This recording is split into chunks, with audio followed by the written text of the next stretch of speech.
شعبان المعظم کا مہینہ بہت ہی برکتوں اور رحمتوں والا مہینہ ہے۔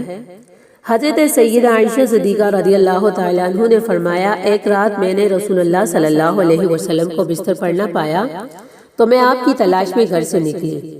میں نے دیکھا کہ آپ بقیع کے قبرستان میں موجود ہیں اور آپ کا سر آسمان کی جانب اٹھا ہوا ہے۔ حضور نے مجھے دیکھ کر فرمایا، اے عائشہ، کیا تمہیں اس بات کا اندیشہ ہے کہ اللہ اور اس کا رسول تمہاری حق تلفی کریں گے؟ میں نے عرض کیا، یا رسول اللہ صلی اللہ علیہ وسلم، میرا گمان تو یہی تھا کہ آپ کسی بی بی کے یہاں تشریف لے گئے ہیں۔ تو حضور نے فرمایا، عائشہ، اللہ نصف شعبان کی رات میں دنیا کی اسماء پر جلوہ فرما ہوتا ہے اور بنی کلب کی بکریوں کے بالوں کے شمار سے زیادہ لوگوں کی بخشش فرماتا ہے۔ شیخ ابو نصر رحمہ اللہ نے بالاسناد حضرت عائشہ صدیقہ رضی اللہ تعالی عنہا سے روایت کی ہے کہ نبی کریم صلی اللہ علیہ وسلم نے مجھ سے فرمایا کہ عائشہ، یہ کون سی رات ہے؟ تو سیدہ عائشہ نے فرمایا، اللہ اور اس کے رسول خود خوب واقف ہیں۔ حضور صلی اللہ علیہ وسلم نے فرمایا کہ عائشہ، یہ نصف شعبان کی رات ہے۔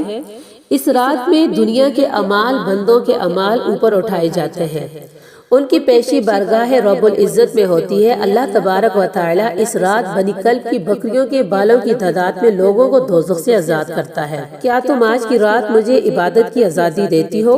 میں نے عرض کیا، ضرور۔ پھر آپ نے نماز پڑھی اور قیام میں تخفیف کی، سورہ فاتحہ اور ایک چھوٹی سورت پڑھی، پھر آدھی رات تک آپ سجدے میں رہے، پھر کھڑے ہو کر دوسری رکعت پڑھی، پہلی رکعت کی طرح اس میں بھی قرات فرمائی، چھوٹی سورت پڑھی، پھر آپ سجدے میں چلے گئے۔ یہ سجدہ فجر تک رہا اور میں دیکھتی رہی۔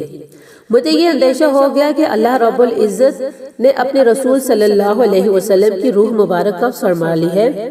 پھر جب میرا انتظار طویل ہوا، بہت دیر ہو گئی، تو میں آپ کی قریب سیدہ فرماتی ہے، میں نے حضور کے طلبوں کو چھوا تو حضور نے حرکت فرمائی۔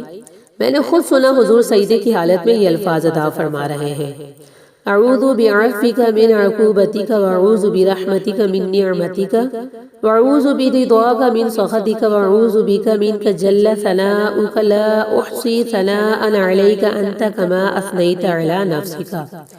الہی، میں تیرے عذاب سے، تیرے عفو اور تیری بخشش میں آتا ہوں، تیرے قہر سے، تیری رضا کی پناہ میں آتا ہوں، تجھ سے ہی پناہ چاہتا ہوں، تیری ذات بزرگ ہے، میں تیری شیان شان ثنا بیان نہیں کر سکتا، تو ہی آپ اپنی ثنا کر سکتا ہے اور کوئی نہیں۔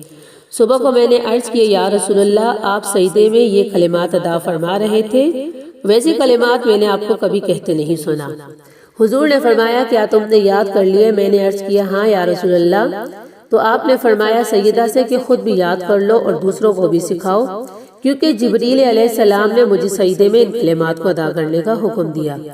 تو ناظرین، ماہ شعبان المعظم بہت ہی رحمتوں اور برکتوں والا مہینہ ہے۔ اس مہینے میں اور خصوصاً شعبان کی 15 رات کو آپ اللہ کے حضور دعائیں مانگیں، آپ عبادت کریں۔ شعبان کی رات جو نوافل ہیں اور دن کو روزہ رکھنا ہے، اور شعبان المعظم کی جو دعا ہے وہ خاص دعا میں نے اس ویڈیو میں نے آپ کو بتائی ہے، تو لنک ڈسکرپشن میں موجود ہے، آپ وہاں پر جائیں اور وہاں دیکھ کر آپ اللہ کے حضور دعا کریں، نوافل پڑھیں، اور اپنی دعا میں مجھے بھی یاد رکھیے گا۔